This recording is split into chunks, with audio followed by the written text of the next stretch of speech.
CM DK Shivakumar ಇವತ್ತು ತಮ್ಮ ಸದಾಶಿವನಗರ ನಿವಾಸದಿಂದ ದೆಹಲಿಗೆ ಪ್ರಯಾಣವನ್ನು ಬೆಳೆಸಿದ್ದಾರೆ. ಕಾಂಗ್ರೆಸ್ ಹೈಕಮಾಂಡ್ ನಾಯಕರನ್ನ ಭೇಟಿ ಮಾಡಲಿದ್ದಾರೆ. ಎಐಸಿಸಿ ಪ್ರಧಾನ ಕಾರ್ಯದರ್ಶಿ ಕೆಸಿ ವೇಣುಗೋಪಾಲ್, ರಾಜ್ಯ ಕಾಂಗ್ರೆಸ್ ಉಸ್ತುವಾರಿ ರಣದೀಪ್ ಸಿಂಗ್ ಸುರ್ಜೇವಾಲಾ ಜೊತೆಗೆ ಸಿಎಂ ಸಮಾಲೋಚನೆಯನ್ನ ಮಾಡಲಿದ್ದಾರೆ. ಸಚಿವ ಬಿ ನಾಗೇಂದ್ರ ರಾಜೀನಾಮೆ ಕೂಗು, ಬಾಕಿ ಉಳಿದ ಮಹಿಳಾ ಕೋಟಾ, ಆಕಾಂಕ್ಷಿಗಳಿಗೆ ಸಚಿವ ಸ್ಥಾನ ಸೇರಿದಂಗೆ ಹಲವು ವಿಷಯಗಳ ಬಗ್ಗೆ ಹೈಕಮಾಂಡ್ ನಾಯಕರ ಜೊತೆಯಲ್ಲಿ ಚರ್ಚೆ ಮಾಡಿ ಇವತ್ತು ರಾತ್ರಿಯೇ ಬೆಂಗಳೂರಿಗೆ ವಾಪಸ್ಸಾಗಲಿದ್ದಾರೆ. ಈ ಮಧ್ಯೆ ಸಚಿವ ಸತೀಶ್ ಜಾರಕಿಹೊಳಿ ದೆಹಲಿಗೆ ದಿಢೀರ್ ಅಂತೇಳಿ ಪ್ರಯಾಣಿಸಿದ್ದಾರೆ. ನಾಗೇಂದ್ರ ರಾಜೀನಾಮೆ ವದಂತಿ ಬೆನ್ನಲ್ಲೇ ದೆಹಲಿಗೆ ಸಚಿವ ಸತೀಶ್ ಜಾರಕಿಹೊಳಿ ಭೇಟಿಯನ್ನ ಕೊಟ್ಟಿದ್ದಾರೆ. ಹೈಕಮಾಂಡ್ ನಾಯಕರನ್ನ ಭೇಟಿ ಆಗಲಿದ್ದಾರೆ ಅನ್ನೋ ಮಾಹಿತಿ ಇದೆ. ಸಿಎಂ ಡಿಕೆ ಶಿವಕುಮಾರ್ ಸಂಪುಟದಲ್ಲಿ ಶೀಘ್ರದಲ್ಲೇ ಬದಲಾವಣೆ ಆಗುತ್ತೆ ಅಂತ ಹೇಳಲಾಗ್ತಾ ಇದೆ. ಸಚಿವ ನಾಗೇಂದ್ರ ರಾಜೀನಾಮೆ ಪಡೆಯುವಂತ ಸಾಧ್ಯತೆ ಇದೆ. ಸಚಿವ ನಾಗೇಂದ್ರ ರಾಜೀನಾಮೆ ನೀಡಿದರೆ ಸಂಡೂರು ಶಾಸಕಿ ಅನ್ನಪೂರ್ಣ ತುಕಾರಾಂ ಅವರಿಗೆ ಸಚಿವ ಸ್ಥಾನ ಸಿಗುವಂತ ಸಾಧ್ಯತೆ ಇದೆ. ಇದೇ ವೇಳೆ ಕುರುಬ ಕೋಟಾದಡಿ ಬ್ಯಾಡಗಿ ಶಾಸಕ ಬಸವರಾಜ ಶಿವಣ್ಣನವರಿಗೆ ಅವಕಾಶ ನೀಡುವಂತ ಲೆಕ್ಕಾಚಾರವೂ ಕೂಡ ನಡೆದಿದೆ. 2-3 ದಿನಗಳಲ್ಲಿ ಸಂಪುಟ ಪುನಾರಚನೆ ಮಾಡಲಾಗುತ್ತೆ ಅಂತ ಕಾಂಗ್ರೆಸ್ ಮೂಲಗಳು ಮಾಹಿತಿಯನ್ನ ಕೊಟ್ಟಿವೆ. ಸಿಎಂ ಡಿಕೆ ಶಿವಕುಮಾರ್ ಹಾಗೂ ಕೇಂದ್ರ ಸಚಿವ ಕುಮಾರಸ್ವಾಮಿ ನಡುವೆ ನೈಸ್ ವಾರ್ ಜೋರಾಗಿ ನಡೀತಾ ಇದೆ. ನೈಸ್ ಕಂಪನಿ ಯಾರು ಟೇಕ್ ಓವರ್ ಮಾಡ್ತಾ ಇದ್ದಾರೆ ಅಂತೇಳಿ ಸಿಎಂ ಹೇಳಿ ಅಂತ ಎಚ್ಡಿಕೆ ಸವಾಲನ್ನ ಹಾಕಿದ್ರು. ಇದಕ್ಕೆ ಪ್ರತಿಕ್ರಿಯೆ ಕೊಟ್ಟಿರುವಂತಹ ಸಿಎಂ ಬಹುಶಃ ಅವರೇ ಟೇಕ್ ಓವರ್ ಮಾಡ್ತಾ ಇರಬಹುದು, ಅವ್ರ ಹತ್ರ ಯಾವ ಮಾಹಿತಿ ಇದೆ ಗೊತ್ತಿಲ್ಲ, ಅವರು ಟೇಕ್ ಓವರ್ ಮಾಡಿ ಎಂಜಾಯ್ ಮಾಡಲಿ ಅಂತ ಹೇಳಿದ್ದಾರೆ. I think he is trying to take it over. I think he may be part of that. I don't know about it. What information he has, I don't know. I think he may be trying to take over it. Let him enjoy it. ರಾಜ್ಯದ ಹಲವು ತಾಲೂಕುಗಳು ಬರಪೀಡಿತವಾಗಿರುವಂತಹ ಹಿನ್ನೆಲೆಯಲ್ಲಿ ಸರ್ಕಾರ ಬರದ ಕುರಿತು ವರದಿ ಸಿದ್ಧಪಡಿಸಿದೆ. ಇಂದು ಬೆಳಗ್ಗೆ 11:30ಕ್ಕೆ ವಿಧಾನಸೌಧದಲ್ಲಿ ಡಿಸಿಎಂ ಪರಮೇಶ್ವರ್ ಸುದ್ದಿಗೋಷ್ಠಿಯನ್ನು ನಡೆಸಲಿದ್ದಾರೆ. ಬರಪೀಡಿತ ತಾಲೂಕುಗಳ ಮಾಹಿತಿ ಹಾಗೂ ಬರ ನಿರ್ವಹಣೆಗೆ ಸರ್ಕಾರ ಕೈಗೊಳ್ಳಲಿರುವಂತಹ ಕ್ರಮಗಳ ಬಗ್ಗೆ ವಿವರವನ್ನು ಕೊಡಲಿದ್ದಾರೆ. ಜೊತೆಗೆ ಕೇಂದ್ರ ಸರ್ಕಾರಕ್ಕೆ ರಾಜ್ಯದಿಂದ ಮನವಿ ಮಾಡುವಂತದ್ರ ಬಗ್ಗೆಯೂ ಕೂಡ ಮಾಹಿತಿ ನೀಡುವಂತ ಸಾಧ್ಯತೆ ಇದೆ. ಕಲಬುರಗಿಗೆ ಇವತ್ತು ಎಐಸಿಸಿ ಅಧ್ಯಕ್ಷ ಮಲ್ಲಿಕಾರ್ಜುನ ಖರ್ಗೆ ಭೇಟಿಯನ್ನ ಕೊಡಲಿದ್ದಾರೆ. ಬೆಳಗ್ಗೆ 10 ಗಂಟೆಗೆ ಬೆಂಗಳೂರಿಂದ ವಿಶೇಷ ವಿಮಾನದ ಮೂಲಕ ಕಲಬುರಗಿಗೆ ಪ್ರಯಾಣವನ್ನು ಬೆಳೆಸಲಿದ್ದಾರೆ. 2 ದಿನ ಕಲಬುರಗಿಯ ಸ್ಥಳೀಯ ಕಾರ್ಯಕ್ರಮಗಳಲ್ಲಿ ಪಾಲ್ಗೊಳ್ಳುತ್ತಾರೆ. ಉದ್ಯಾನವನ ಅಭಿವೃದ್ಧಿ ಹೆಸರಲ್ಲಿ ಸರ್ಕಾರ 5% ಭೂಮಿ ಬಳಕೆ ಬಿಲ್ ತಂದಿದೆ. ಸರ್ಕಾರದ ಈ ಬಿಲ್ಗೆ ಬಿಜೆಪಿ ವಿರೋಧವನ್ನು ಮಾಡಿದ್ದು, ಸಂಸದ ತೇಜಸ್ವಿ ಸೂರ್ಯ ಸರ್ಕಾರದ ವಿರುದ್ಧ ವಾಗ್ದಾಳಿಯನ್ನು ಮಾಡಿದರು.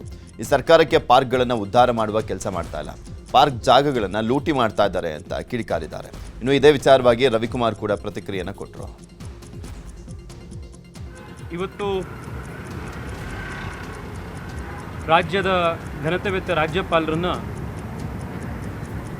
ಬೆಂಗಳೂರಿನ ಮತ್ತು ರಾಜ್ಯದ ಸಾಕ್ಷಿ ಪ್ರಜ್ಞೆಯಂತಿರುವಂಥ ಸಮಾಜದ ಬೇರೆ ಬೇರೆ ಕ್ಷೇತ್ರಗಳಲ್ಲಿ ಅವರ ಇಡೀ ಜೀವನದ ಸಾಧನೆಯನ್ನು ಮಾಡಿರುವಂಥ, ಸಮಾಜಕ್ಕೆ ಸೇವೆ ಮಾಡಿರುವಂಥ ಹಿರಿಯರುಗಳ ನೇತೃತ್ವದಲ್ಲಿ ಸರ್ಕಾರ ಇತ್ತೀಚೆಗೆ ಪಾಸ್ ಮಾಡಿರುವಂಥ ಕರ್ನಾಟಕದಲ್ಲಿ ಬೆಂಗಳೂರಿನಲ್ಲಿ ಉದ್ಯಾನವನಗಳ 5% ಜಾಗವನ್ನು ಬೇರೆ ಇನ್ಫ್ರಾಸ್ಟ್ರಕ್ಚರ್ ಪ್ರಾಜೆಕ್ಟಿಗೆ ನಾವು ಅದನ್ನು ಡೈವರ್ಟ್ ಮಾಡ್ಬೋದು ಅನ್ನುವಂಥ ಈ ಕಾನೂನನ್ನು ತಿರಸ್ಕಾರ ಮಾಡಬೇಕು, ಇದನ್ನು ಅಪೋಸ್ ಮಾಡಬೇಕು ಅಂತ ಹೇಳಿ ರಾಜ್ಯಪಾಲರಿಗೆ ಇವತ್ತು ಬೆಂಗಳೂರಿನ ಜನರ ಪರವಾಗಿ, ಕರ್ನಾಟಕದ ಜನರ ಪರವಾಗಿ ಈ ನಿಯೋಗ ಹೋಗಿ ಇವತ್ತು ಮನವಿ ಮಾಡಿದೆ.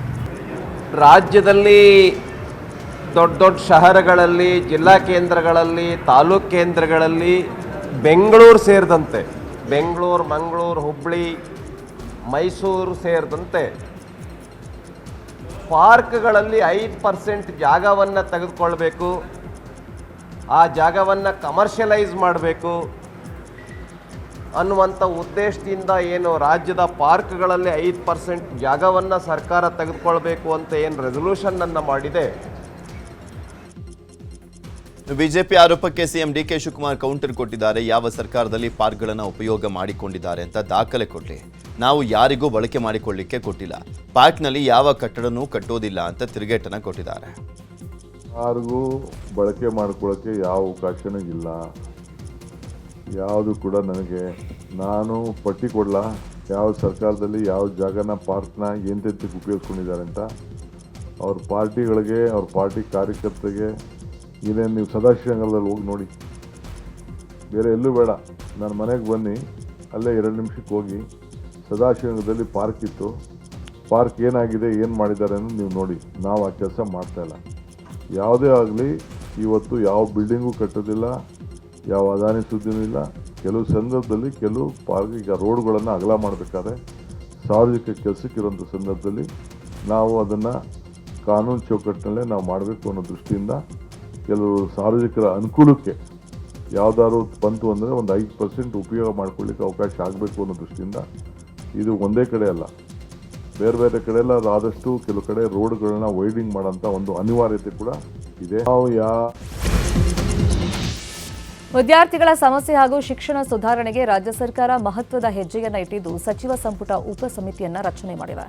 ಆರೋಗ್ಯ ಸಚಿವ ಯುಟಿ ಖಾದರ್ ಅವರ ಅಧ್ಯಕ್ಷತೆಯಲ್ಲಿ 5 ಸಚಿವರ ಸಮಿತಿ ರಚನೆಯಾಗಿದೆ. ಉನ್ನತ ಶಿಕ್ಷಣ ಸಚಿವ ಬಸವರಾಜ ರಾಯರೆಡ್ಡಿ, ಪ್ರಿಯಾಂಕ್ ಖರ್ಗೆ, ಶರಣ್ ಪ್ರಕಾಶ್ ಪಾಟೀಲ್ ಹಾಗೂ ಮಧು ಬಂಗಾರಪ್ಪ ಸಮಿತಿಯ ಸದಸ್ಯರಾಗಿದ್ದಾರೆ. ವಿದ್ಯಾರ್ಥಿಗಳ ಸಮಸ್ಯೆಗಳ ಕುರಿತಂತೆ ಅಧ್ಯಯನ ನಡೆಸಿ ಶಿಕ್ಷಣ ಸುಧಾರಣೆಗೆ ಕೈಗೊಳ್ಳಬೇಕಾದ ಕ್ರಮಗಳ ಬಗ್ಗೆ ಸಮಿತಿ ಸರ್ಕಾರಕ್ಕೆ ವರದಿಯನ್ನ ಕೊಡಲಿದೆ. ಕೇಂದ್ರ ಸಚಿವ ಕುಮಾರಸ್ವಾಮಿ ನಿನ್ನೆ ಬೆಂಗಳೂರಿನ ಖಾಸಗಿ ಹೋಟೆಲ್ನಲ್ಲಿ ಬಿಜೆಪಿ ರಾಜ್ಯ ಉಸ್ತುವಾರಿ ಡಾಕ್ಟರ್ ರಾಧಾಮೋಹನ್ ದಾಸ್ ಅಗರ್ವಾಲ್ ಅವರನ್ನ ಭೇಟಿಯಾಗಿದ್ದಾರೆ. ಎನ್ಡಿಎ ಮೈತ್ರಿ ಸಮನ್ವಯತೆ, ರಾಜ್ಯದ ಇತ್ತೀಚಿನ ರಾಜಕೀಯ ಬೆಳವಣಿಗೆ ಹಾಗೂ ಬಿಡದಿ ಹೋರಾಟದ ವೇಳೆ ಉಂಟಾಗಿದ್ದಂಥ ಗೊಂದಲ, ಬಿಜೆಪಿಯ ಬಳ್ಳಾರಿ ಪಾದಯಾತ್ರೆ ಕುರಿತು ಚರ್ಚೆಯನ್ನ ಮಾಡಿದ್ರು. ಸರ್ಕಾರದ ವಿರುದ್ಧ ಮುಂದಿನ ದಿನಗಳಲ್ಲಿ ನಡೆಸಬೇಕಾಗಿರುವಂತಹ ಹೋರಾಟಗಳ ಬಗ್ಗೆಯೂ ಕೂಡ ಸಮಾಲೋಚಿಸಿದ್ರು. ಕೇಂದ್ರ ಸಚಿವ ಕುಮಾರಸ್ವಾಮಿ ಇವತ್ತು ದೆಹಲಿಗೆ ಪ್ರಯಾಣವನ್ನು ಬೆಳೆಸಿದ್ದಾರೆ. ಕೆಂಪೇಗೌಡ ಅಂತಾರಾಷ್ಟ್ರೀಯ ವಿಮಾನ ನಿಲ್ದಾಣದಲ್ಲಿ ವಿಶೇಷ ವಿಮಾನದ ಮೂಲಕ ದೆಹಲಿಗೆ ಹೊರಟಿದ್ದಾರೆ. ಈ ವೇಳೆ ಜೆಡಿಎಸ್ನ ಕೆಲ ಮುಖಂಡರು ಇದ್ದರು. ಕಾವೇರಿ ವನ್ಯಧಾಮ ಎನ್ಕೌಂಟರ್ ಖಂಡಿಸಿ ಇಂದು ಹನೂರು ಬಂದ್ಗೆ ವಿವಿಧ ಸಂಘಟನೆಗಳು ಕರೆಯನ್ನು ಕೊಟ್ಟಿವೆ. ಎನ್ಕೌಂಟರ್ ಕುರಿತು ನ್ಯಾಯಾಂಗ ತನಿಖೆ ನಡೆಸಬೇಕು ಹಾಗೂ ಶೂಟೌಟ್ನಲ್ಲಿ ಭಾಗಿಯಾದಂಥ ಅರಣ್ಯ ಸಿಬ್ಬಂದಿಯನ್ನು ವಜಾಗೊಳಿಸಬೇಕು ಅಂತ ಒತ್ತಾಯಿಸಿ ಬಂದ್ಗೆ ಕರೆಯನ್ನು ಕೊಡಲಾಗಿದೆ. ಆದರೆ ಬಂದ್ಗೆ ವರ್ತಕರು ವಿರೋಧವನ್ನು ವ್ಯಕ್ತಪಡಿಸಿದ್ದು ತಮ್ಮ ಬೆಂಬಲವಿಲ್ಲ ಅಂತ ತಿಳಿಸಿದ್ದಾರೆ. ಹೀಗಾಗಿ ಬಂದ್ ಕೇವಲ ಪ್ರತಿಭಟನೆಗೆ ಅಷ್ಟೇ ಸೀಮಿತವಾಗುವಂಥ ಸಾಧ್ಯತೆ ಇದ್ದು ಮೃತರ ಕುಟುಂಬಸ್ಥರು, ರೈತ ಸಂಘ ಸೇರಿದಂತೆ ವಿವಿಧ ಸಂಘಟನೆಗಳು ಭಾಗಿಯಾಗುವಂಥ ಸಾಧ್ಯತೆ ಇದೆ. ಚಾಮರಾಜನಗರದ ಕಾವೇರಿ ವನ್ಯಧಾಮ ಎನ್ಕೌಂಟರ್ ಪ್ರಕರಣದ ತನಿಖಾ ವರದಿ ಇಂದು ಸರ್ಕಾರಕ್ಕೆ ಸಲ್ಲಿಕೆ ಮಾಡಲಾಗುತ್ತೆ. 7 ದಿನಗಳ ಒಳಗಾಗಿ ತನಿಖಾ ವರದಿ ಕೊಡಲಿಕ್ಕೆ ಸೂಚನೆಯನ್ನು ಕೊಡಲಾಗಿತ್ತು. ಈಗ ಆಲ್ರೆಡಿ 10 ದಿನ ಆಗಿದೆ. 4 ಪ್ರಕರಣದ ತನಿಖೆಯನ್ನು ಸಿಐಡಿಗೆ ಹಸ್ತಾಂತರ ಮಾಡಲಾಗಿದೆ. ಕಾವೇರಿ ವನ್ಯಧಾಮದಲ್ಲಿ ಎನ್ಕೌಂಟರ್ ಪ್ರಕರಣವನ್ನು ಖಂಡಿಸಿ ಇವತ್ತು ಹನೂರು ಪಟ್ಟಣ ಬಂದ್ಗೆ ಕರೆಯನ್ನು ಕೊಡಲಾಗಿದೆ. ಹಿನ್ನೆಲೆಯಲ್ಲಿ ಇವತ್ತು ಹನೂರು ತಾಲೂಕಿನಲ್ಲಿ ಮದ್ಯ ಮಾರಾಟವನ್ನು ನಿಷೇಧಿಸಲಾಗಿದೆ. ಇವತ್ತು ಬೆಳಗ್ಗೆಯಿಂದ ನಾಳೆ ಬೆಳಗ್ಗೆ 6 ಗಂಟೆ ತನಕ ಮದ್ಯ ಮಾರಾಟ, ಅಕ್ರಮ ಸಾಗಾಣಿಕೆ, ಅಕ್ರಮ ದಾಸ್ತಾನು ನಿಷೇಧಿಸಲಾಗಿದೆ. ಕಾನೂನು ಸುವ್ಯವಸ್ಥೆ ಕಾಪಾಡಲು ಮುಂಜಾಗ್ರತಾ ಕ್ರಮವನ್ನು ಕೈಗೊಳ್ಳಲಾಗಿದೆ ಅಂತ ಜಿಲ್ಲಾಧಿಕಾರಿ ಶ್ರೀರೂಪ ಮಾಹಿತಿಯನ್ನು ಕೊಟ್ಟಿದ್ದಾರೆ. ಉದ್ಯಾನವನ ಸಂರಕ್ಷಣೆ ಕಾಯ್ದೆ 1975ಕ್ಕೆ ತಿದ್ದುಪಡಿ ತರುವ ಪ್ರಸ್ತಾವನೆ ವಿರೋಧಿಸಿ ಉದ್ಯಾನವನ ಉಳಿವಿಗಾಗಿ ಪ್ರತಿಭಟನೆ ನಡೆಯಲಿದೆ. ಇಂದು ಬೆಳಗ್ಗೆ 7 ಗಂಟೆಗೆ ಈಗ ಆಲ್ರೆಡಿ ಬೆಂಗಳೂರಿನ ಲಾಲ್ಬಾಗ್ ಬೊಟಾನಿಕಲ್ ಗಾರ್ಡನ್ನಲ್ಲಿ ನಾಗರಿಕರು ಹಾಗೂ ಹಲವು ಸಂಘಟನೆಗಳು ಪ್ರತಿಭಟನೆಯನ್ನು ಮಾಡ್ತಾ ಇದ್ದಾವೆ. ಹೊಸ ತಿದ್ದುಪಡಿಯ ಪ್ರಕಾರ ರಾಜ್ಯದ ಯಾವುದೇ ಸರ್ಕಾರಿ ಉದ್ಯಾನವನ ಅಥವಾ ತೋಟದ ಒಟ್ಟು ವಿಸ್ತೀರ್ಣದ 5% ಭೂಮಿಯನ್ನು ಸಾರ್ವಜನಿಕ ಮೂಲಸೌಕರ್ಯ ಯೋಜನೆಗಾಗಿ ಬಳಸಿಕೊಳ್ಳಿಕ್ಕೆ ಸರ್ಕಾರಕ್ಕೆ ಅವಕಾಶ ಸಿಗಲಿದೆ. 2028ರ ವಿಧಾನಸಭಾ ಚುನಾವಣೆಗೆ ಜೆಡಿಎಸ್ ಯುವ ನಾಯಕ ನಿಖಿಲ್ ಕುಮಾರಸ್ವಾಮಿ ಈಗಿನಿಂದಲೇ ಸಿದ್ಧತೆಯನ್ನ ಮಾಡಿಕೊಳ್ತಾ ಇದ್ದಾರೆ. ಇವತ್ತು ಬೆಂಗಳೂರು ದಕ್ಷಿಣದ ರಾಮನಗರದಲ್ಲಿ ನೂತನ ಜೆಡಿಎಸ್ ಕಚೇರಿ ಉದ್ಘಾಟಿಸುವ ಮೂಲಕ ಪಕ್ಷ ಸಂಘಟನೆಗೆ ಚಾಲನೆಯನ್ನ ಕೊಡಲಿದ್ದಾರೆ. ಬೆಳಗ್ಗೆ 9 ಗಂಟೆಗೆ ರಾಮನಗರಕ್ಕೆ ಆಗಮಿಸಲಿರುವಂತಹ ನಿಖಿಲ್ ನೂತನ ಕಚೇರಿಯನ್ನ ಲೋಕಾರ್ಪಣೆ ಮಾಡಲಿದ್ದಾರೆ. ಪಶುವೈದ್ಯಾಧಿಕಾರಿಗಳ ನೇಮಕಾತಿಯಲ್ಲಿ ಅಕ್ರಮ ಹಗರಣದ ಸಂಬಂಧ ಇಡಿ ಅಧಿಕಾರಿಗಳು ತನಿಖೆಯನ್ನು ಮುಂದುವರೆಸಿದ್ದಾರೆ. ಈಗಾಗಲೇ ಕೆಪಿಎಸ್ಸಿ ಮಾಜಿ ಅಧ್ಯಕ್ಷ ಶಿವಶಂಕರಪ್ಪ, ಐಎಎಸ್ ಅಧಿಕಾರಿ ಜ್ಞಾನೇಂದ್ರ ಮನೆ ಮೇಲೆ ಇಡಿ ಅಧಿಕಾರಿಗಳು ದಾಳಿ ಮಾಡಿ ಹಲವು ದಾಖಲೆಗಳನ್ನು ವಶಕ್ಕೆ ಪಡೆದುಕೊಂಡಿದ್ದಾರೆ. ಇಂದು ಶಿವಶಂಕರಪ್ಪಗೆ ವಿಚಾರಣೆಗೆ ಹಾಜರಾಗಲಿಕ್ಕೆ ಸೂಚನೆಯನ್ನು ಕೊಟ್ಟಿದ್ದು ಬೆಳಗ್ಗೆ 11 ಗಂಟೆಗೆ ವಿಚಾರಣೆಗೆ ಹಾಜರಾಗಲು ಸೂಚಿಸಲಾಗಿದೆ. ಸದ್ಯ ಶಿವಶಂಕರಪ್ಪ ಹಾಜರಾಗ್ತಾರ ಕಾದು ನೋಡಬೇಕಾಗಿದೆ.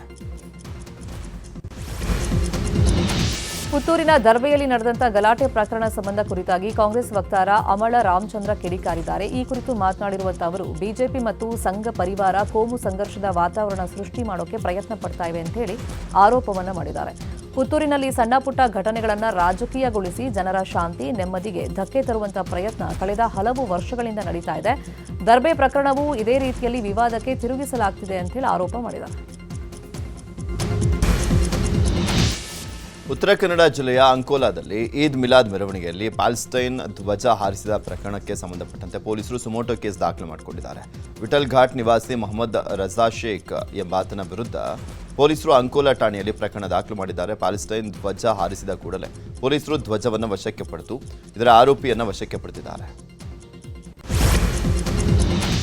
ಶಿವಮೊಗ್ಗದಲ್ಲಿ ನಿನ್ನೆ ನಡೆದಂತ ಈದ್ ಮಿಲಾದ್ ಮೆರವಣಿಗೆ ವೇಳೆ ಕೋಮು ಸೌಹಾರ್ದತೆಯ ಅಭೂತಪೂರ್ವ ದೃಶ್ಯ ಕಂಡುಬಂದಿದೆ. ಮೆರವಣಿಗೆಯಲ್ಲಿ ಭಾಗವಹಿಸಿದ್ದ ಮುಸ್ಲಿಂ ಬಾಂಧವರಿಗೆ ಹಿಂದೂ ಮುಖಂಡರು ಪಾಯಸ ವಿತರಿಸಿ ಶುಭ ಕೋರಿದರು. ಧರ್ಮದ ಬೇಲಿಯನ್ನ ಮರೆತು ಉಪಚರಿಸಿದ ಹಿಂದೂ ಮುಖಂಡರ ನಡೆಗೆ ಮುಸ್ಲಿಂ ಬಾಂಧವರು ಭಾವುಕರಾಗಿ ಧನ್ಯವಾದವನ್ನು ತಿಳಿಸಿದ್ದಾರೆ. ಈ ಭಾವೈಕ್ಯತೆಯ ದೃಶ್ಯ ನಾಡಿಗೆ ಸೌಹಾರ್ದತೆಯ ಸಂದೇಶವನ್ನು ಸಾರಿದೆ. ಈದ್ ಮಿಲಾದ್ ಹಬ್ಬದ ಪ್ರಯುಕ್ತ ಮುಸ್ಲಿಂ ಸಮುದಾಯದ ಮಹಿಳೆಯರಿಗೆ ಮಡಿಲು ತುಂಬುವಂತ ವಿಶೇಷ ಕಾರ್ಯಕ್ರಮ ನಡೆಸಲಾಗಿದೆ. ಕೋಲಾರ ತಾಲೂಕಿನ ವೇಮಗಲ್ ಕುರುಗಲ್ ಪಟ್ಟಣ ಪಂಚಾಯಿತಿಯ 6ನೇ ವಾರ್ಡ್ನ ವಿಶ್ವನಗರ ವಾರ್ಡ್ನಲ್ಲಿ ಈದ್ ಮಿಲಾದ್ ಆಚರಿಸಲಾಗಿದೆ.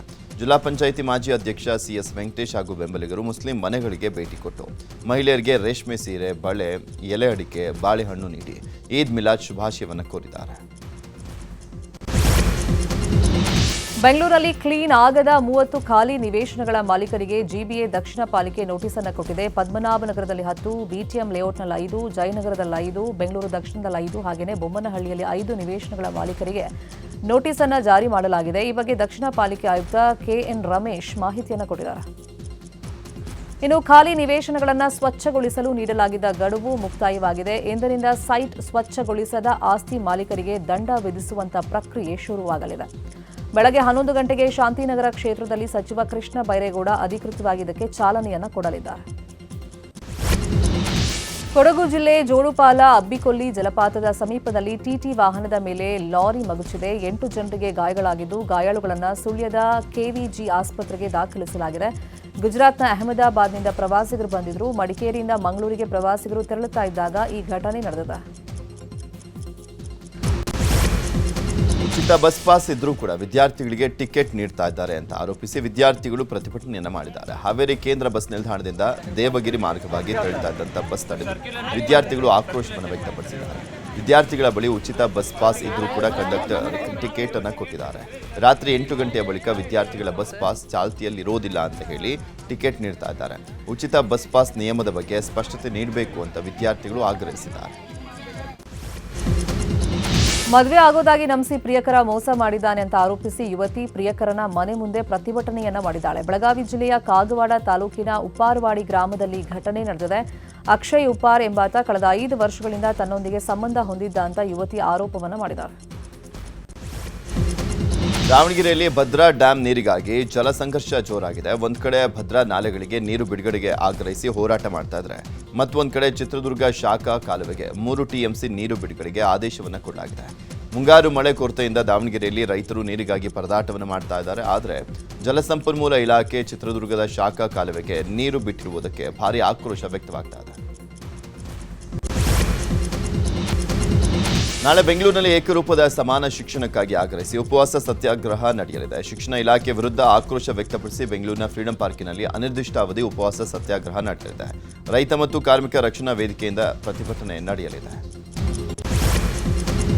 ಸಿಲಿಕಾನ್ ಸಿಟಿ ಬೆಂಗಳೂರಲ್ಲಿ ನಿನ್ನೆ ಸಂಜೆ ಹಲವೆಡೆ ಮಳೆ ಸುರಿದಿದೆ. K R Market, Majestic, Town Hall ಹಾಗೂ ಹಡ್ಸನ್ ಸರ್ಕಲ್ ಸುತ್ತಮುತ್ತ ಮಳೆಯಾಗಿದೆ. ಮಳೆಯಿಂದಾಗಿ ಪ್ರಮುಖ ರಸ್ತೆಗಳಲ್ಲಿ ವಾಹನ ಸಂಚಾರಕ್ಕೆ ಅಡ್ಡಿಯಾಗಿ ಸವಾರರು ಟ್ರಾಫಿಕ್ಗೆ ಸಿಲುಕಿ ಪರದಾಡಿದರು. ಉಡುಪಿ ಜಿಲ್ಲೆ ಗಂಗೊಳ್ಳಿ ಬಳಿ ಮೀನುಗಾರಿಕೆಗೆ ತೆರಳಿದ್ದಂಥ ಪರ್ಸಿನ್ ಬೋಟ್ ಮುಳುಗಡೆ ಆಗಿದೆ. ಮೀನುಗಾರಿಕಾ ಬೋಟ್ನಲ್ಲಿ ಸಿಲುಕಿದವರನ್ನ ರಕ್ಷಣೆ ಮಾಡಲಾಗಿದೆ. ಅಲೆಗಳ ಹೊಡೆತಕ್ಕೆ ದೋಣಿಯಲ್ಲಿ ಬಿರುಕು ಉಂಟಾಗಿತ್ತು. ಬಿರುಕು ಕಾಣಿಸಿಕೊಳ್ತಾ ಇದ್ದಂತೆ ಬೋಟ್ ಮುಳುಗಿತು. ತಕ್ಷಣವೇ ಕಾರ್ಯಪ್ರವೃತ್ತರಾದಂಥ ಕರಾವಳಿ ಕಾವಲು ಪಡೆ 30 ಮೀನುಗಾರರನ್ನ ರಕ್ಷಣೆ ಮಾಡಿದ್ದಾರೆ. ನಾಡಹಬ್ಬ ದಸರಾದಲ್ಲಿ ಕಂಬಳ ಆಯೋಜನೆಗೆ ಸಾಕಷ್ಟು ವಿರೋಧ ವ್ಯಕ್ತವಾಗಿತ್ತು. ಇದರ ಮಧ್ಯೆ ಸರ್ಕಾರ ಕಂಬಳ ಆಯೋಜನೆಗೆ ತಯಾರಿಯನ್ನು ನಡೆಸ್ತಾ ಇದೆ. ಪುತ್ತೂರು ಶಾಸಕ ಅಶೋಕ್ ರೈ ಹಾಗೂ ತಂಡ ಕಂಬಳ ಟ್ರ್ಯಾಕ್ ನಿರ್ಮಾಣ ಸ್ಥಳಕ್ಕೆ ಭೇಟಿ ನೀಡಿ ಪರಿಶೀಲನೆಯನ್ನು ಮಾಡಿದೆ. ಈ ಮೂಲಕ ದಸರಾದಲ್ಲಿ ಕಂಬಳ ನಡೆಯುವುದು ಫಿಕ್ಸ್ ಆಗಿದೆ.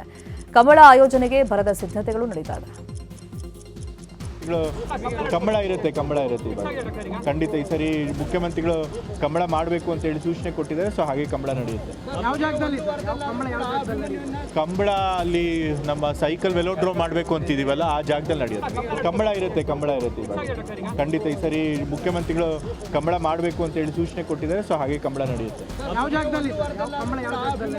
ಕಂಬಳ ಅಲ್ಲಿ ನಮ್ಮ ಸೈಕಲ್ ವೆಲೋಡ್ರೋಮ್ ಮಾಡಬೇಕು ಅಂತಿದೀವಲ್ಲ ಆ ಜಾಗದಲ್ಲಿ ನಡೆಯುತ್ತೆ. ಕಂಬಳ ಹುಬ್ಬಳ್ಳಿಯ ಮಹಾವೀರ್ ಲಿಂಬ್ ಸೆಂಟರ್ನಲ್ಲಿ ವಿಕಲಚೇತನರಿಗೆ ಕೃತಕ ಕಾಲು ಜೋಡಣಾ ಶಿಬಿರ ನಡೆಯಿತು. ರಾಜ್ಕುಮಾರ್ ಆರ್ಯ ಫೌಂಡೇಶನ್ ಹಾಗೂ all India Jain youth federation ಆಶ್ರಯದಲ್ಲಿ ನಡೆದಂಥ ಶಿಬಿರ 20ಕ್ಕೂ ಹೆಚ್ಚು ಮಂದಿಗೆ ಕೃತಕ ಕಾಲು ಜೋಡಿಸಲಾಯಿತು. ಸಂಸ್ಥೆಯ ಪದಾಧಿಕಾರಿಗಳು ಫಲಾನುಭವಿಗಳಿಗೆ ಕೃತಕ ಕಾಲನ್ನು ಜೋಡಿಸಿ ಶುಭ ಹಾರೈಸಿದರು. ಕೊಪ್ಪಳ ಜಿಲ್ಲೆಯಲ್ಲಿ ಭೀಕರ ಬರದಿಂದ ರೈತರು ಸಂಕಷ್ಟಕ್ಕೆ ಸಿಲುಕಿದ್ದು ಬೆಳೆಗಳು ನಾಶವಾಗ್ತಾ ಇವೆ. ಹಿರೇಹಳ್ಳ ಜಲಾಶಯ ಇದ್ರೂ ಕೂಡ ಜಮೀನುಗಳಿಗೆ ನೀರು ಸಿಗದ ಹಿನ್ನೆಲೆಯಲ್ಲಿ ರೈತರು ಮಳೆಗಾಗಿ ದೇವರ ಮೊರೆಯನ್ನ ಹೋಗಿದ್ದಾರೆ. ಮಾದನೂರಿನಿಂದ ಶ್ರೀಶೈಲದ ಮಹಾನಂದಿ ಹಾಗೂ ಮಂತ್ರಾಲಯಕ್ಕೆ ಭಜನಾ ಮಂಡಳಿಯವರು ಪಾದಯಾತ್ರೆಯನ್ನು ಹೊರಟಿದ್ದಾರೆ. ಶ್ರಾವಣ ಮಾಸದಲ್ಲಿ ಮಳೆ ಸುರಿದು ಬೆಳೆ ಉಳಿಲಿ ಅಂತ ವಿಶೇಷ ಪ್ರಾರ್ಥನೆಯನ್ನ ಮಾಡ್ತಾ ಇದ್ದಾರೆ.